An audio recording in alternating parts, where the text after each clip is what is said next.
with your ears, and you will realize that the sounds you are hearing are all coming out of silence. You hear, and it fades away. Fades, fades, fades, fades, and finally disappears.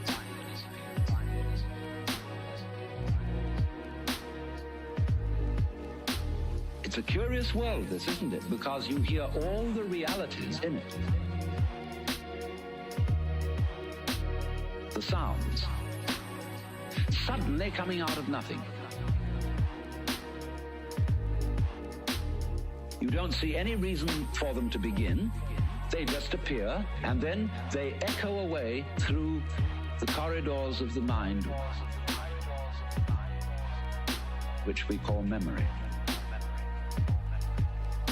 Now, if you open your eyes,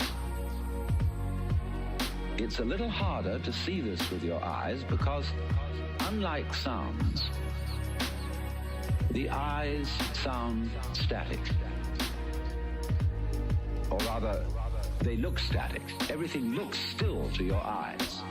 But you must understand, the world you are looking at, say when you look at a light, that light is vibrating.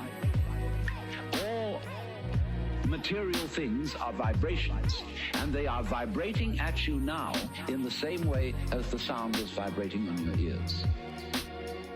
In other words, the present world that you see is a vibration coming just as the sound comes out of silence. The light is coming out of space. It's coming out of nothing straight at you now and echoing away into the past.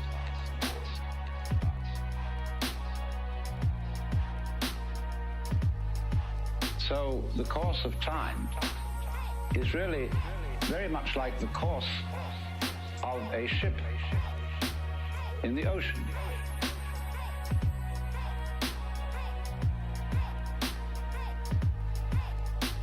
Because here's the ship, you see, and it leaves behind it a wake.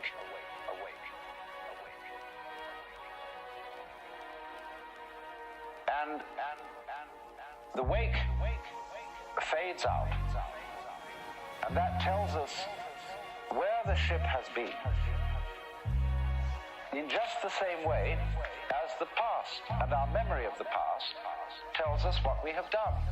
But as we go back into the past, and we go back and back to prehistory, and we use all kinds of instruments and scientific methods for detecting what happened, we eventually reach a point where all record of the past fades away in just the same way as the wake of the ship. Now, the important thing to remember in this illustration is that the wake doesn't drive the ship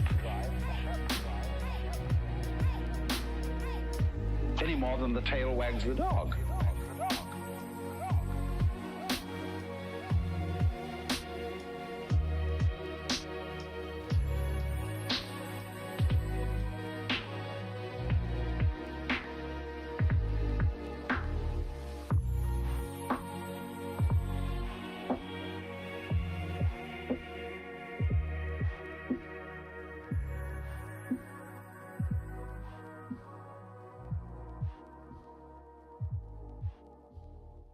Yo, check it out, it's Raekwon the Chef, rocking with a king of the dawn, you heard? You know what it is, man. What I'm saying is I think this. I'm trying to share with you a certain style of life and an attitude to life and an insight. I've taken you on one side and said, listen, kids, things aren't what they seem. Don't be fooled. Listen, kids, things aren't what they seem. Don't be fooled. Listen, kids, things aren't what they seem. Don't be fooled. There's a big deception going on, and you're involved in it. But I just thought you ought to know. I'm terribly puzzled about the way people go out of their way to disenjoy themselves. They take so much trouble about it. And all around you have only to look and you see this perfect passion for making the world look grisly. And it isn't only job builders and garage owners who do this kind of thing. It's also people who profess to be painters. They're actually using excrements for painting in Paris today, on the theory that the world is shot to pieces, and that since the artist is a representative of his times, he ought to show the times as they really are, as a social critic. And so he makes the most weird. He paints Campbell's soup cans, and he makes music that shrieks and screams. He just goes out of his way to make it sound as ugly as he possibly can manage. And the ingenuity is about that is endless. Because that is the times. This is critical. See? Listen, kids. Things aren't what they seem. Don't be fooled. Listen, kids. Things aren't what they seem. Don't be fooled. Listen, kids. Things aren't what they seem. Don't be fooled. There's a big deception going on. And you're involved in it, but I just thought you ought to know it. Let's take the character of the Pied Piper. The person who brings you an invitation to dance. I say then, you see, there is going to be a dance this evening, and I would like you all to come. That's the spirit in which I invite you to a seminar. I am not inviting you in the spirit of saying, no, we're going to have to discuss some very grave matters, and you ought to be awake to all these things and arouse your social confidence. When you get through with all that, then what? When you get through with all that, then what? When you get through with feeding the hungry and clothing the naked, and we are making great strides with automation and technology in abolishing poverty totally, then what are we going to do? Then what are we going to do? Well, you see, if you've got all these people clothed and fed and so on, then they say, well, now what next? If you've got a kind of Quakerish state of mind, you don't know what to do. Well, feed and clothe somebody else. Get busy. But then, where is that leading? Listen, kids. Things aren't what they seem. Don't be fooled. Listen, kids. Things aren't what they seem. Don't be fooled. Listen, kids. Things aren't what they seem. Don't be fooled. There's a big deception going on. And you're involved in it, but I just thought you ought to know it. Listen, kids. Things aren't what they seem. Don't be fooled. Listen, kids. Things aren't what they seem. Don't be fooled. Listen, kids. Things aren't what they seem. Don't be fooled. There's a big deception going on. And you're involved in it, but I just thought you ought to know it.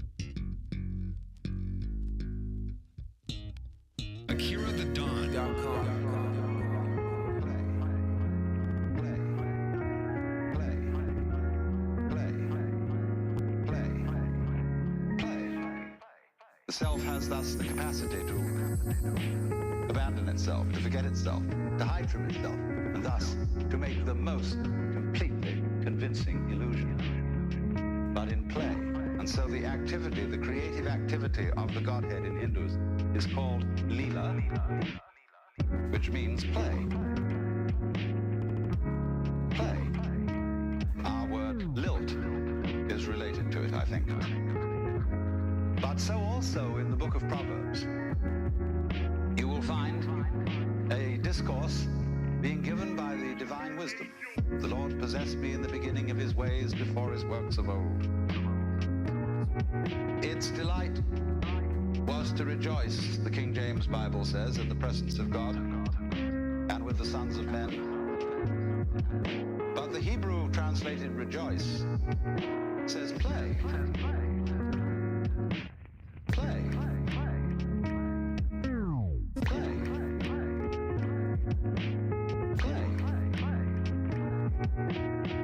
this as a sort of dignified Elizabethan, but it says play. And St. Thomas, aware of this, said that the divine wisdom was above all to be compared with games, because games are played for their own sake, not for any ulterior motive. Meaning Wave, because music is everything.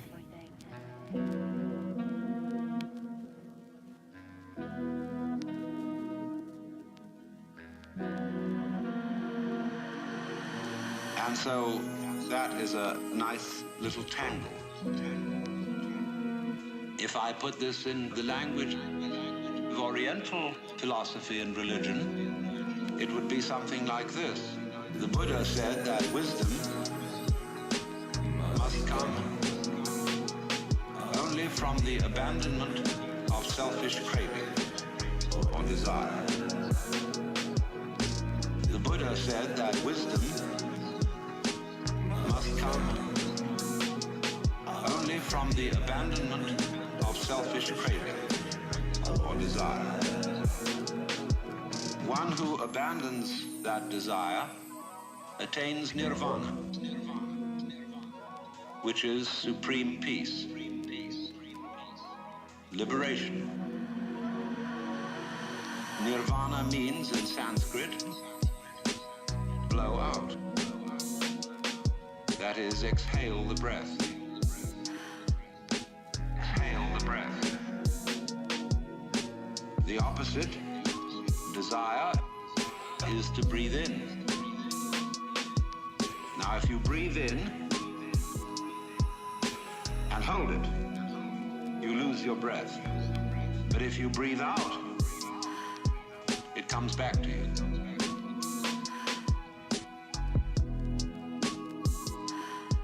It comes back to you. The Buddha said that wisdom must come only from the abandonment of selfish craving or desire. The Buddha said that wisdom must come only from the abandonment of selfish craving or desire. So the principle here is, if you want life, don't cling to it. Let go. Let go.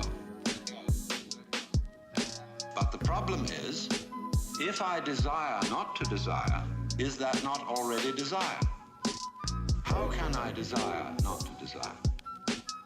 How can I surrender myself when myself is precisely an urge to hold on, to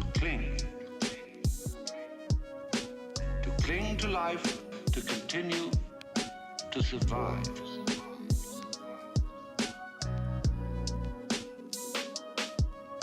To survive.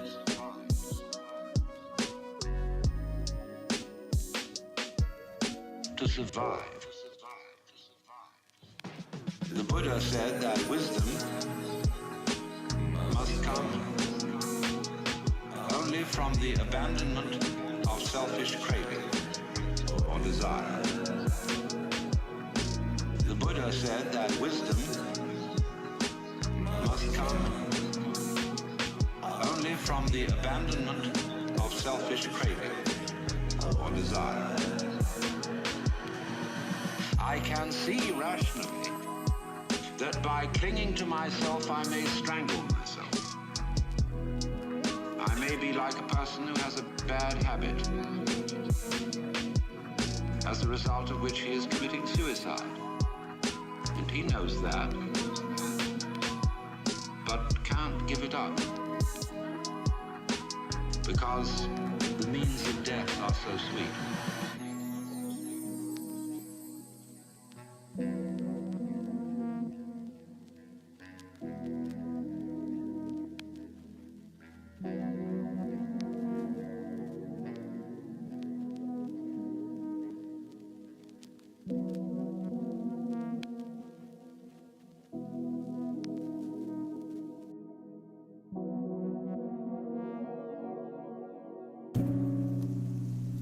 Monks keep skulls on their desks.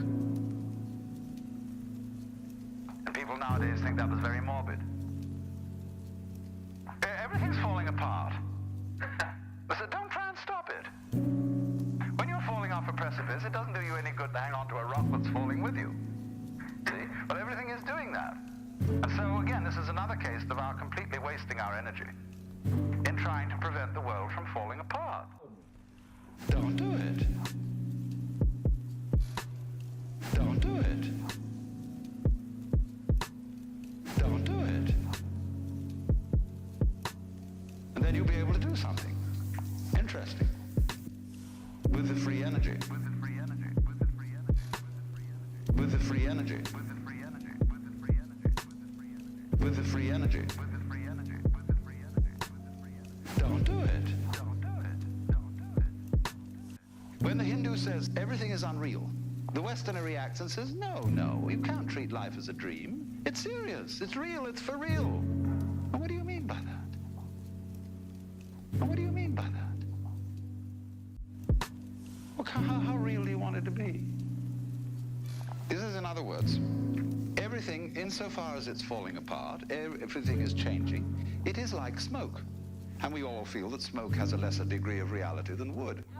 It's an image of the evanescent, of the ghostly.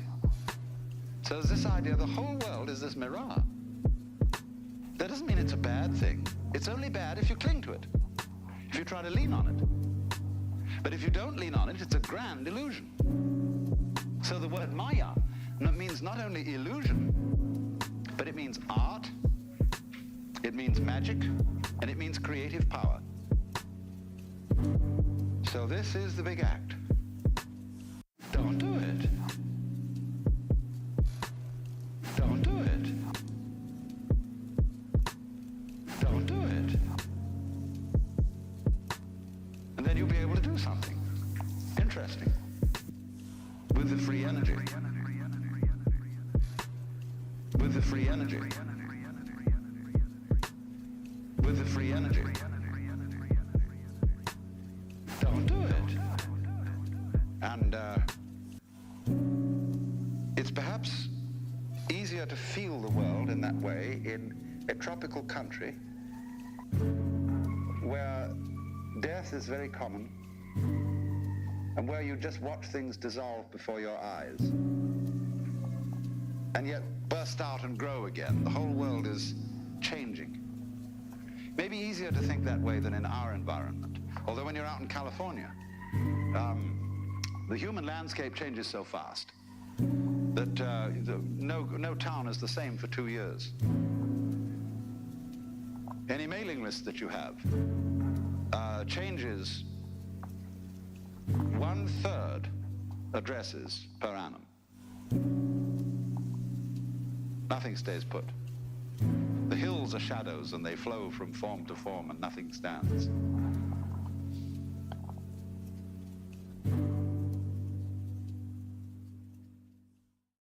It's a beautiful day to be alive here at the peak of recorded human civilization.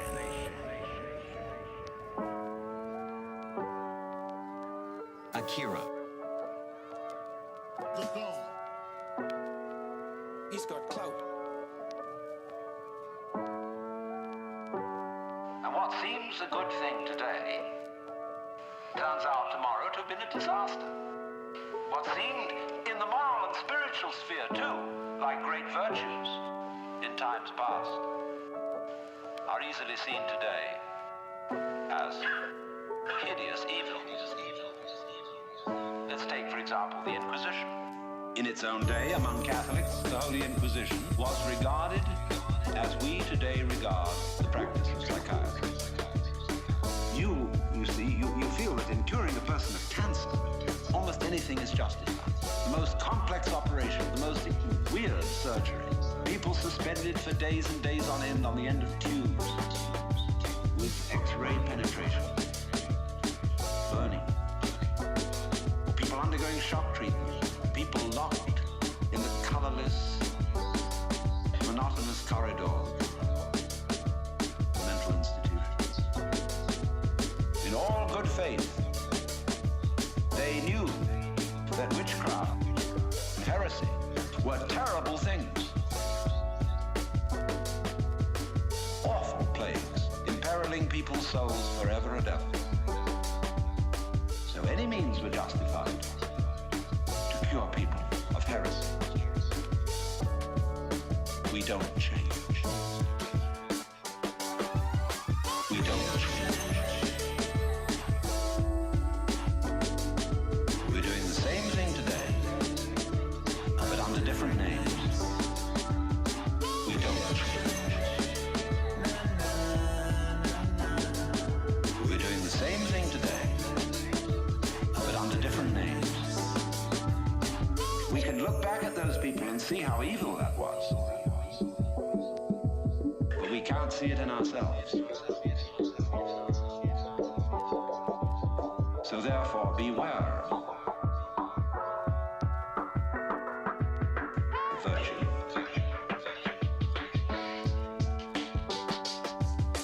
We don't. We're doing the same thing today, but under different names. We don't. We're doing the same thing today, under different names. We don't. We're doing the same thing today, but under different names. We don't. We're doing the same thing today, under different names. So therefore, beware of virtue. So therefore, beware of virtue.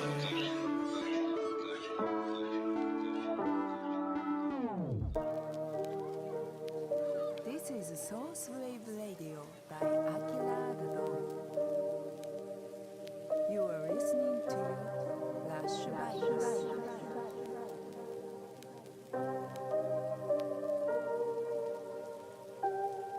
We white Anglo-Saxon Protestants, British, German, American, have been on a rampage for the past 100 or more years to improve the world. To improve the world. We have given the benefits of our culture, our religion, our technology to everybody, except perhaps the Australian Aborigines. And we have insisted that they receive the benefits of our culture, even our political styles, our democracy.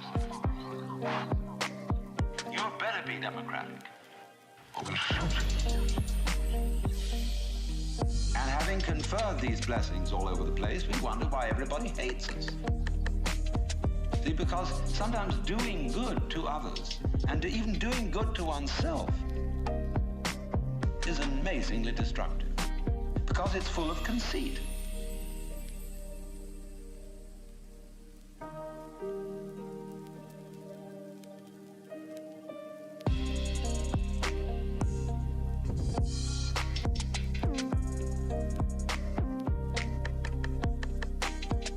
How do you know what's good for other people?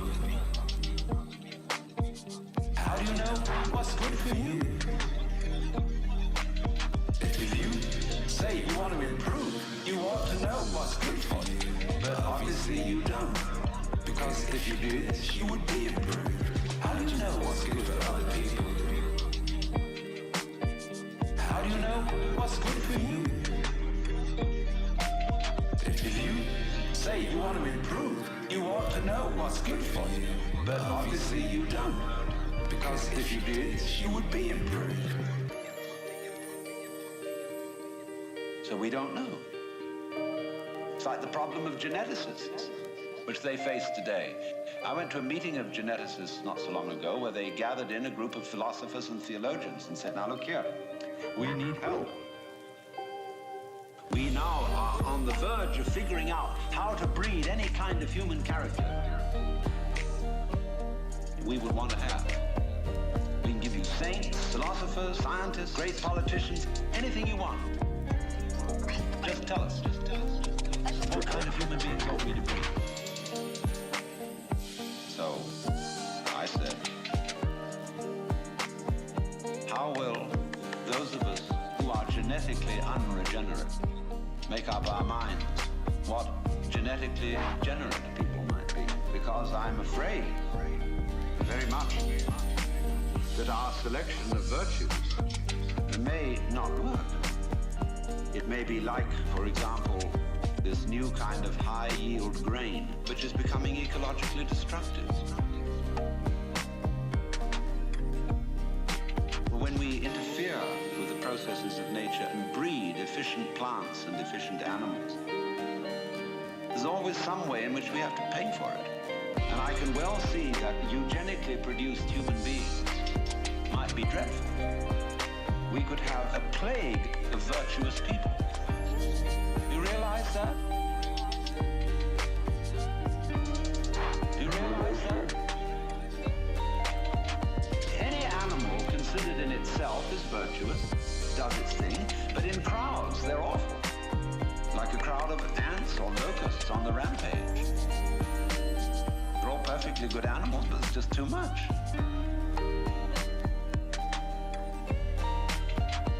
I could imagine a perfectly pestiferous mass of 1 million saints. How do you know what's good for other people? How do you know what's good for you? If you say you want to improve, you ought to know what's good for you. But obviously you don't. Because if you did, you would be improved. How do you know what's good for other people? How do you know what's good for you? If you say you want to improve, you ought to know what's good for you. But obviously you don't. Because if you did, you would be improved.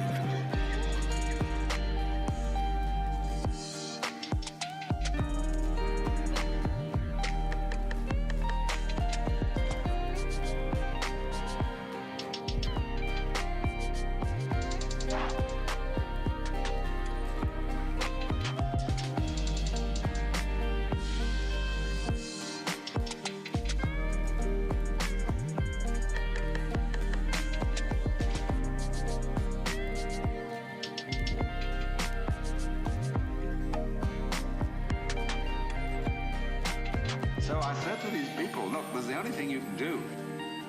Just be sure that a vast variety of human beings is maintained. Don't please breed us down to a few excellent types. Excellent for what? Excellent for what?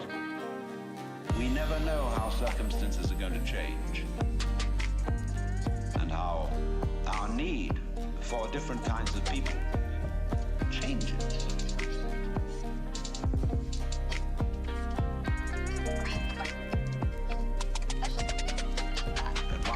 We may need very individualistic and aggressive people. At another time, we may need very cooperative, team-working people. At another time, we may need people who are full of interest in dexterous manipulation of the external world. At another time, we may need people who explore into their own psychology and are introspective. There is no knowing. The more varieties and the more skills we have, obviously, the better.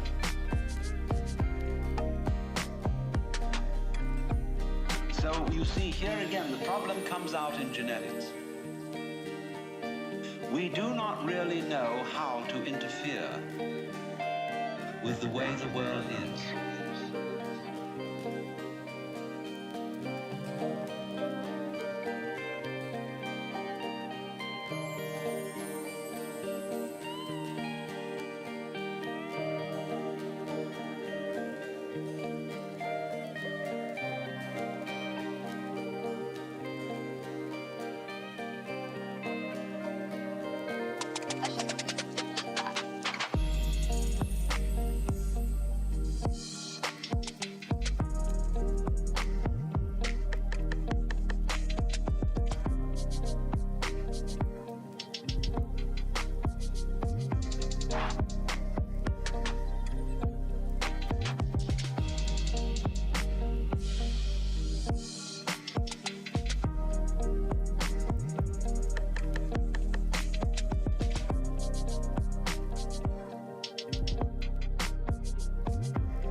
contrast between the words we use, explicit and implicit. They're very valuable words.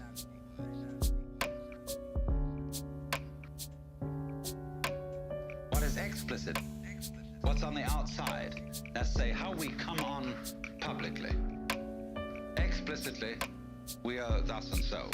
We have a fight. We're in competition, say in business, explicitly. But implicitly, we've worked this out. We've agreed in a secret way that nobody knows about that this competition is extremely valuable to both of us. Take it politically, for example. Let's take the situation of Russia versus the United States. Explicitly, in public, this has to be a big fight. These two ways of life, these two ideologies are opposed. They say, no, we are... But behind the scenes, it's all been carefully worked out. You bet it has. That this opposition has to happen. Because our economy depends on it, and their economy depends on it. And everybody knows this who's smart. But there are a lot of people who get taken in by the propaganda, and they should be taken in because that makes the thing work. It's crazy. But that's the way it goes. It's crazy. But that's the way it goes. It's crazy. But that's the way it goes. It's crazy. But that's the way it goes. And everything works this way. When swans start to mate, they're not sure what they're supposed to do. And they begin to fight. I had a long talk about this with C.G. Jung. He lived on the edge of Lake Zurich, and he had a little summer house right on the water's edge, and there were many swans there. And I was getting up at the end of a conversation with him, and we were beginning to walk back to the main house, and I said, "Isn't it true that swans are monogamous?" And he said, "Yes, they are." He said, "Do you know, I have had most interesting relationships between these swans and many of my female patients who thought they were homosexual." And Jung wasn't a sexual snob. I mean, he understood all the legitimacy of all kinds of sexual variation. But he said it has been a point of departure for our discussions. And he said it's a very funny thing that when they begin to mate, they start fighting. And they don't know what it's all about, and then suddenly the fight turns into lovemaking.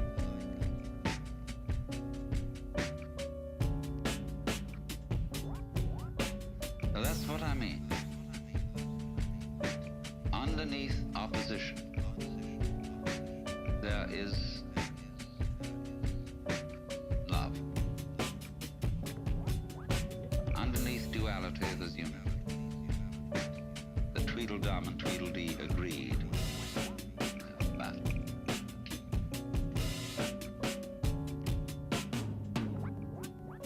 It's crazy. But that's the way it goes.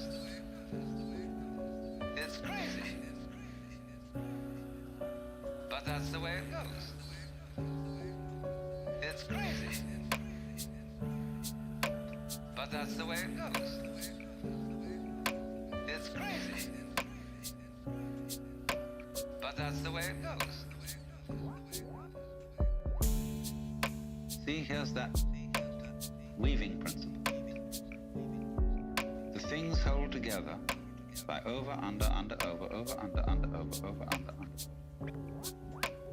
And that creates a stuff, it creates fabric, it creates clothing, it creates shelter, it creates what we call matter. Matter, mater, mother, and also the same word, maya, illusion. See, the world as a marvelous illusion.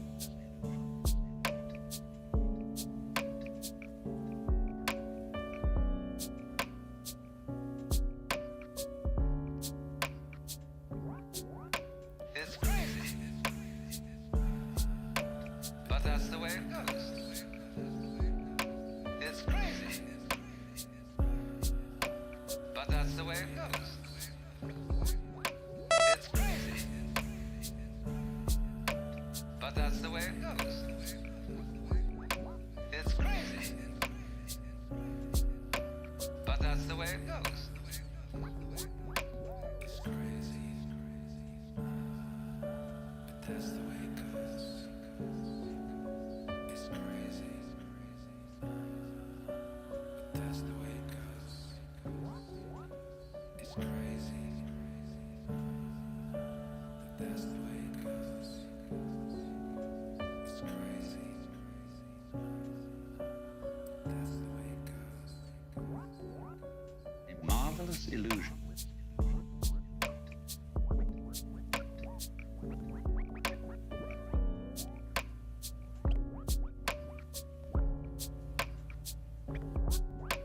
A marvelous illusion.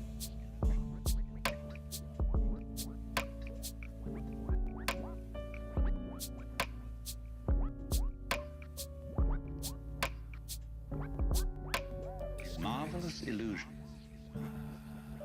But that's the way it goes.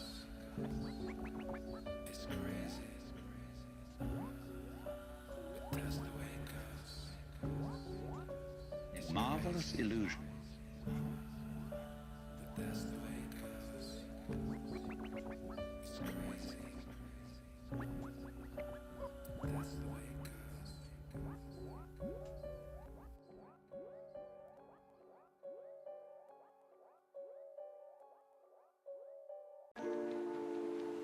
You're listening to Akira the Don, artist, DJ, wavelord, and architect of the Meaning Wave universe. You all had a tremendous humor.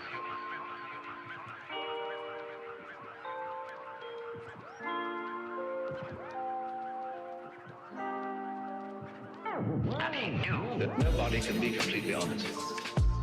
You will try and have a great deal of success exploring your motivation and your dark, unconscious depths. That nobody can be completely honest. You will try and have a great deal of success. But there will be a certain point at which you will say, well, I've had enough of that. Do you see how, in a strange way, there's a certain sanity in that? When a person indulges in a certain kind of duplicity, of deception, there is something, you all laughed when I said that. There was something humorous about it. And this humor is a very funny thing. Basically, humor is an attitude of laughter about oneself. There is malicious humor, which is laughing at other people. But real deep humor is laughter at oneself. Now, why fundamentally do you laugh about yourself? What makes you laugh about yourself? Isn't it because you know that there is a big difference between what goes on the outside and what goes on the inside? That if I hint, you see, that your inside is the opposite of your outside, it makes people laugh, if I don't do it unkindly. If I get up in the attitude of a preacher and say, you're a bunch of miserable sinners and you ought to be different, nobody laughs. But if I say, well, after all, boys will be boys and girls will be girls, and we all know, then people laugh.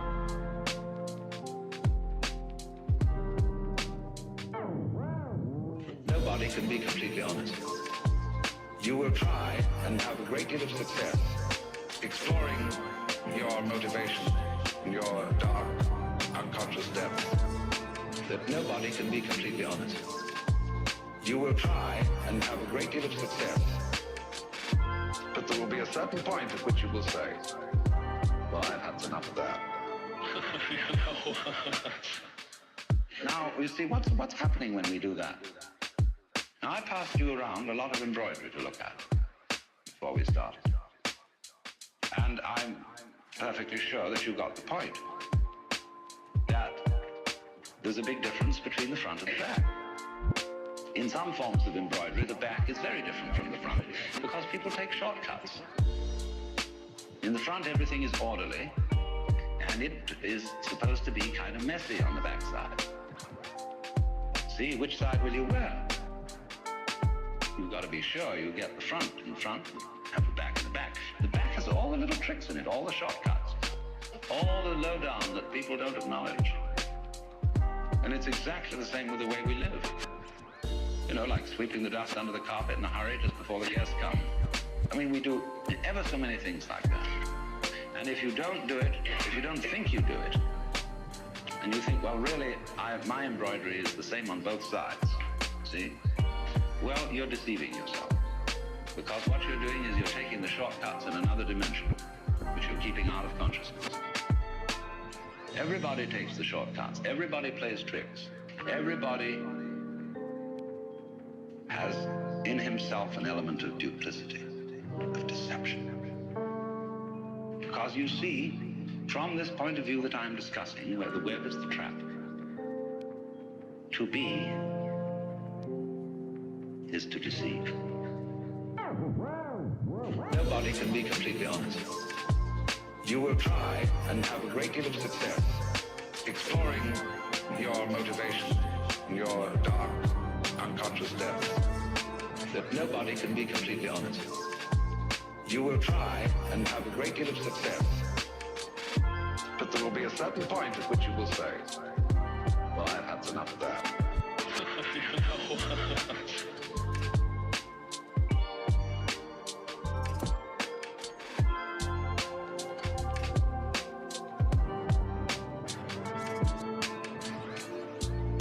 To be is to deceive.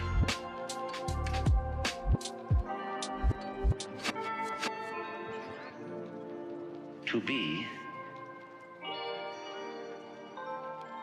is to deceive.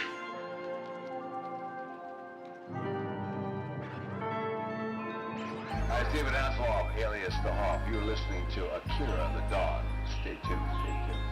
So, in the same way, we find that the watching self, or the observing self, behind all our thoughts and feelings, is itself a thought. That is to say, when the police enter a house in which there are thieves, the thieves go up from the ground floor to the first floor. When the police arrive on the first floor, the thieves have gone up to the second. And so to the third, and finally out to the roof. And so when the ego is about to be unmasked, it immediately identifies with the higher self. It goes up a level. Because the religious game is simply a refined and highbrow version of the ordinary game. How can I outwit me? How can I one-up me?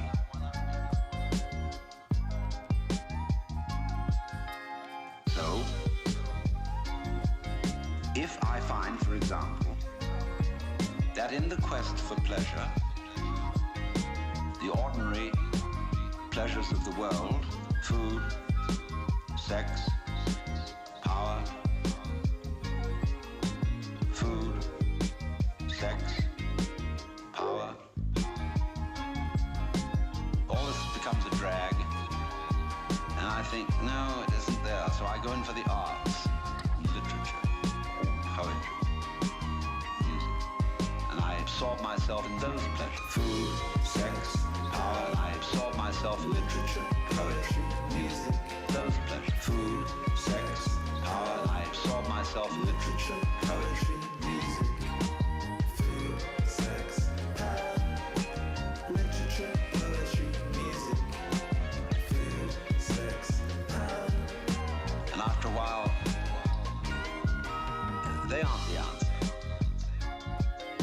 So I go to psychoanalysis. And then I found out that's not the answer. I go to religion. But I'm still seeking what I was seeking when I wanted candy bars. I want to get that goodie. Only I see now that, of course, it's not going to be a material goodie. All material goodies fall apart. But maybe there's a spiritual goodie that's not going to fall apart. But in that quest, the quest is not different from the quest for the candy bar. Same old story. Only you've refined the candy bar and made it abstract and holy and blessed and so on. So it is with the higher self. The higher self's your old ego. And you sure hope it is eternal. Food, sex, power. I absorb myself in literature, poetry, music. Those are pleasure. Food, sex, power. I absorb myself in literature, poetry, music. Those are pleasure. Food, sex, power. I absorb myself in literature, poetry, music. Those are pleasure. Food, sex, power.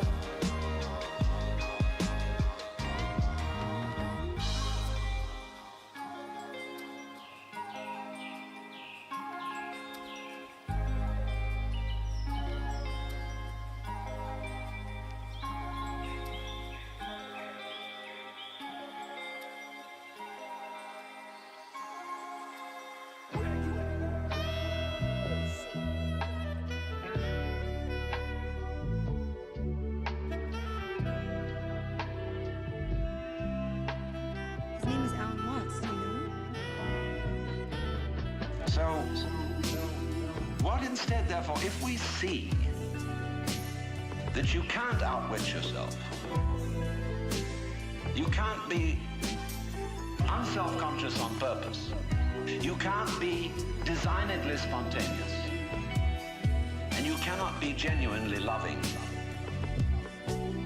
by intending to love. By intending to love. Either you love someone or you don't.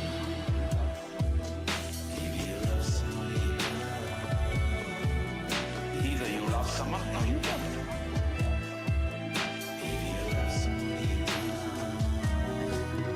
If you pretend to love a person, you deceive them and build up reasons for resentment. You say, well, I ought to be honest. That's the beginning of so many lies you can't imagine.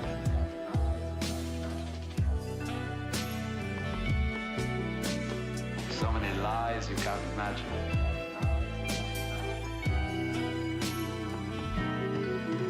Either you love someone or you don't.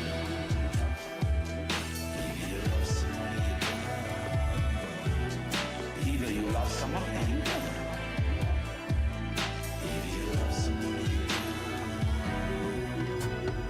Like when I hear a lot said about love, a big love thing on. Everybody's got to love everybody. Everybody sings songs about love. Do you know what I do? I buy a gun and bar my door because I know there's a storm of hypocrisy brewing. I buy a gun and bar my door because I know there's a storm of hypocrisy brewing.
Lao Tzu, the Chinese philosopher, said, "The highest virtue is not virtue, and therefore really is virtue.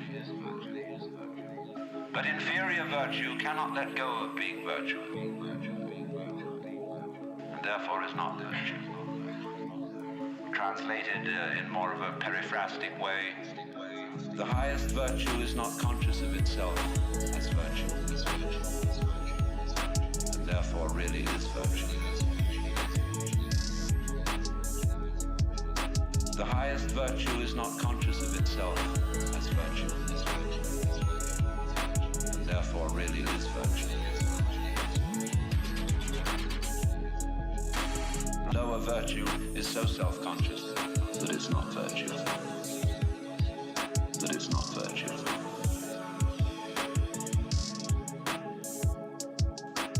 Lower virtue is so self-conscious that it's not virtue. That it's not virtue.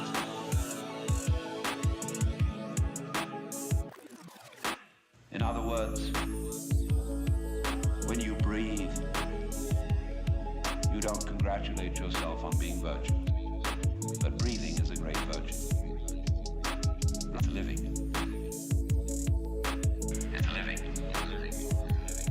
When you come out with beautiful eyes, blue or brown or green as the case may be, you don't congratulate yourself for having grown one of the most fabulous jewels on earth. So it's just eyes. You don't account it a virtue. To see, to entertain the miracles of color and form. You say, oh, that's just... But that's real virtue.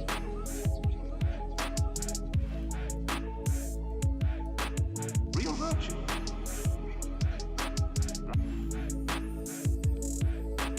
Real virtue.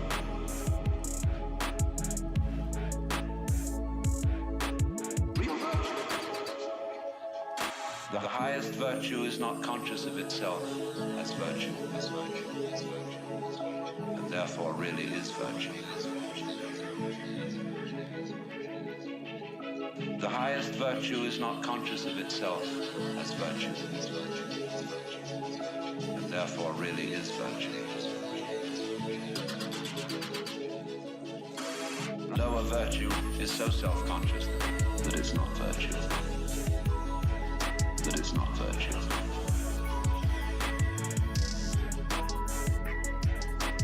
Lower virtue is so self-conscious that it's not virtue. That it's not virtue.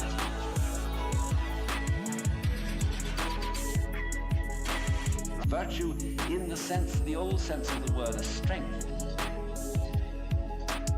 As when we talk about the healing virtue of a plant. That's real virtue. But the other virtues are stuck on. They're ersatz. They're imitation virtues. And they usually create trouble. Because more diabolical things are done in the name of righteousness. And be assured that everybody of whatever nationality or political frame of mind or religion always goes to war with a sense of complete rightness. The other side is the devil. Our opponents, whether in China or Russia or Vietnam, have the same feeling of righteousness about what they're doing as we have on our side. And the plague on both houses, because, as Confucius said, the goody-goodies are the thieves of virtue.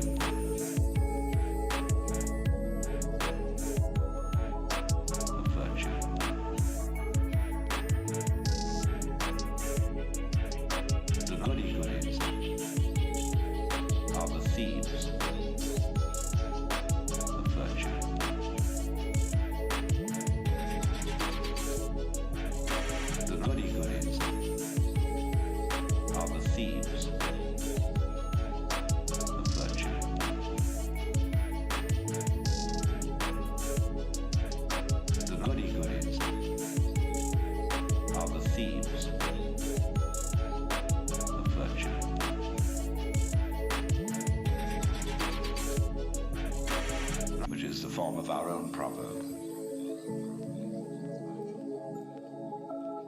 road to hell is paved with good intention.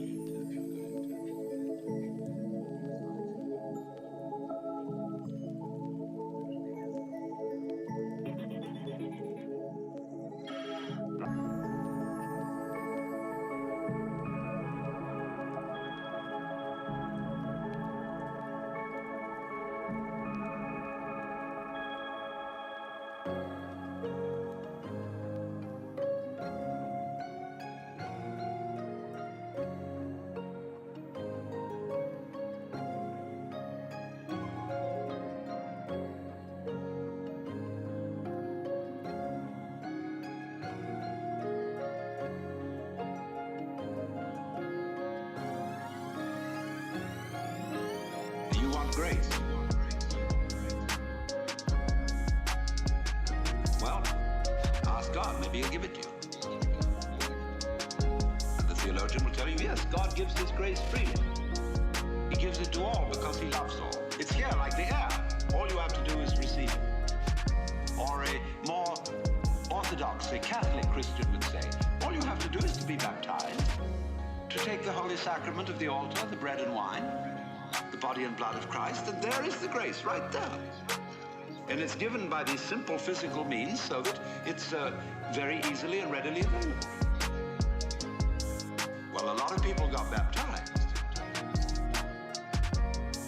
and it doesn't always take. People fall from grace. Why do they? You see, we're just talking about the same old problem. But we've put it a step up. But it's the same problem. How can I improve myself? Was the first problem. The second problem is, do you want grace?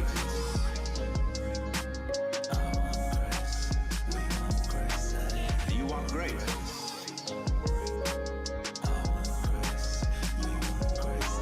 Do you want grace?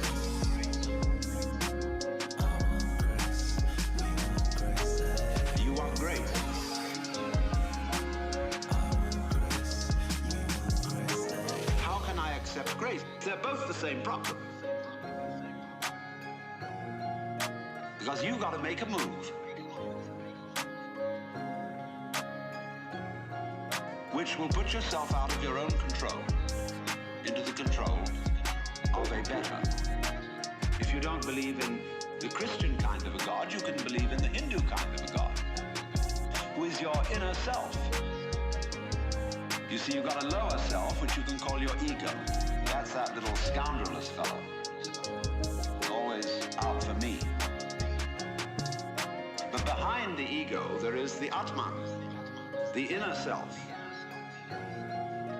the inward light, as Quakers would call it, the real self, the spirit, which is substantially identical with God. So you've got to meditate in such a way that you identify with your higher self. How do you do that? Well, you start by watching all your thoughts very carefully, watching your feelings, watching your emotions, so that you begin to build up a sense of separation between the watcher and what is watched. Do you want grace?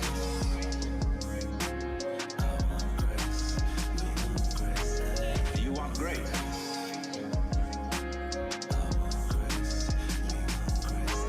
Do you want grace?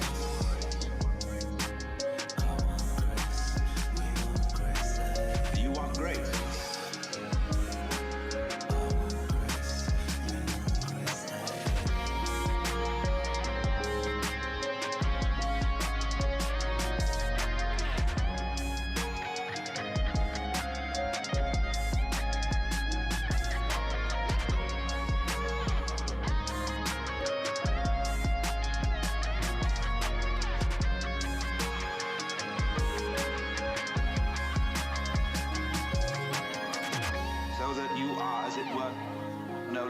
Carried away by your own stream of consciousness. You remain the witness, impassively, impartially, suspending judgment and watching it all go on. That seems to be something like progress. At least you're taking an objective view of what is going on. Of what is going on. You are beginning to be in a position to control it. But just wait a minute. Who is this self behind the self? The watching self. Can you watch that one? It's interesting if you do. Because you find out, of course, that this is just as the problem of grace is nothing more than a transposition of the first problem. How am I to be unselfish? By my own power. It becomes how am I to get grace by my own power.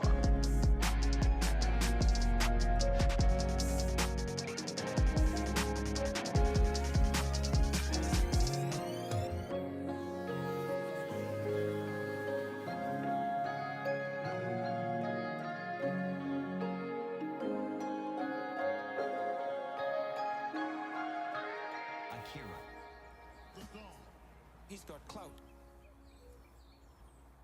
The web of life.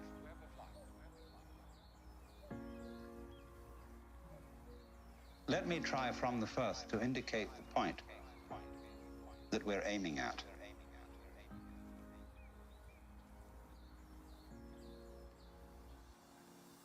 The point is this, that human consciousness is at the same time as being a form of awareness and sensitivity and understanding, it's also a form of ignorance. The ordinary everyday consciousness that we have leaves out more than it takes in. The ordinary everyday consciousness that we have leaves out more than it takes in. And because of this, it leaves out things that are terribly important. It leaves out things that would, if we did know them, allay our anxieties and fears and horrors. And if we could extend our awareness, you see, to include those things that we leave out, we would have a deep interior peace. Because we would all know the one thing that you mustn't know. The ordinary everyday consciousness that we have leaves out more than it takes in. The ordinary everyday consciousness that we have leaves out more, according to the rules of our particular social game. The one thing you mustn't know, that's really not allowed, that is the lowdown on life. And then the lowdown, on the one hand, means the real dirt on things.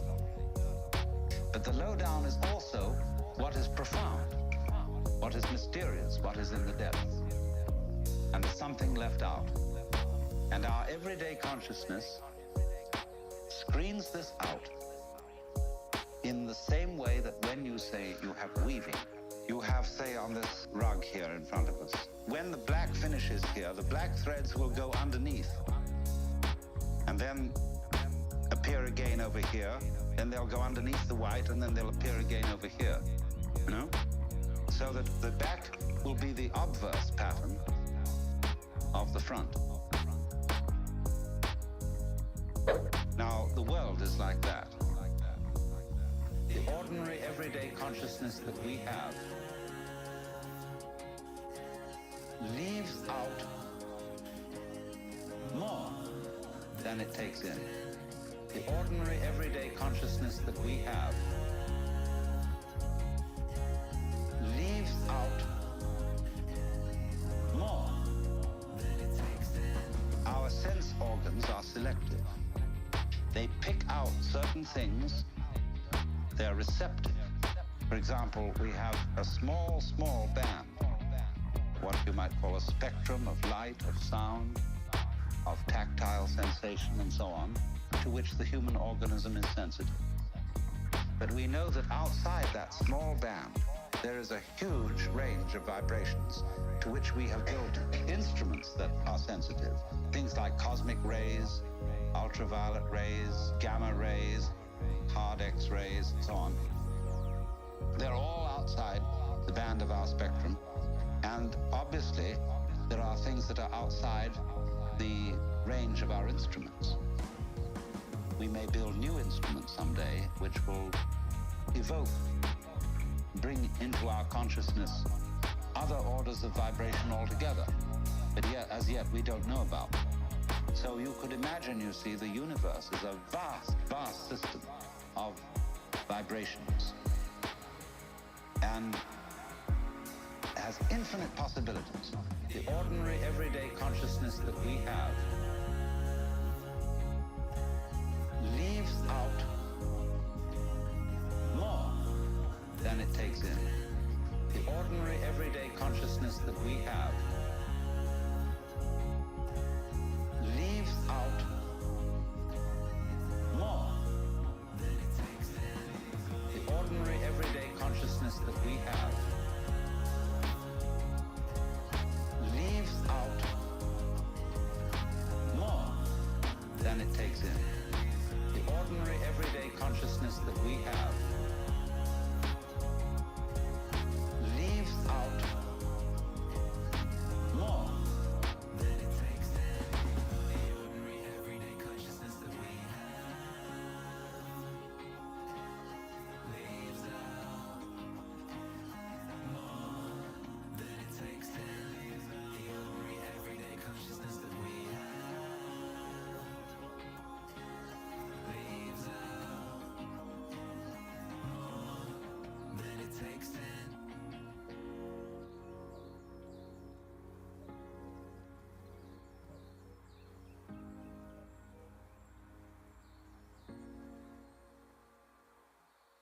I've gone for many a run or a walk listening to your Alan Watts music, which I think is like the best Alan Watts remixes available on the internet or in the world, and they're incredible because I love Watts. Do you know who Akira the Dog is? Of course, he's amazing. His name is Alan Watts, do you know? The way the world actually is an enormously complex, interrelated organism. The way the world actually is an enormously complex, interrelated organism. The same problem arises in medicine, because the body is a very complexly interrelated organism. And if you look at the body in a superficial way, you may see there's something wrong with it. It's chickenpox. And there's spots that itch. You might say, well, the spots are there, cut them off. So you kill the bug. Well, then you find you've got a real problem. Because you have to introduce some bugs to kill the bug. It's like bringing rabbits into Australia. And that starts going all over the place and getting out of there. But then you think, well, now wait a minute. It wasn't the bugs in the blood. There are bugs all over the place. What was wrong with this person? That his blood system suddenly became vulnerable to those particular bugs. His resistance wasn't up. Therefore, what you should have given was not an antibiotic, but vitamins. Okay, so we're going to build up his resistance. But resistance to what? You may build up resistance to this and this and this class of bugs, but then there's another one that loves that situation and comes right in.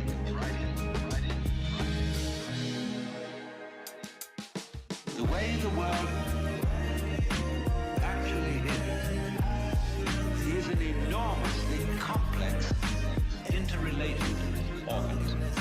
The way the world actually is an enormously complex, interrelated organism. See, we always look at the human being medically in bits and pieces. Because we have heart specialists, lung specialists, bone specialists, nerve specialists, and so on. And so on. And they each see the human being from their point of view. There are a few generalists, but they realize the human body is so complicated that no one mind can understand it. And furthermore, supposing we do succeed in healing all these people of their diseases, what do we then do about the population problem? I mean, we've stopped cholera, the black bubonic plague, we're getting the better of tuberculosis, we may fix cancer and heart disease. Then what will people die of? Well, let us go on living. When the enormous quantities of it. Then we have to fix this birth thing. Pills for everybody. Then we find what are the effects, the side effects of those pills? What are the psychological effects upon men and women of not breeding children in the usual way? We don't know.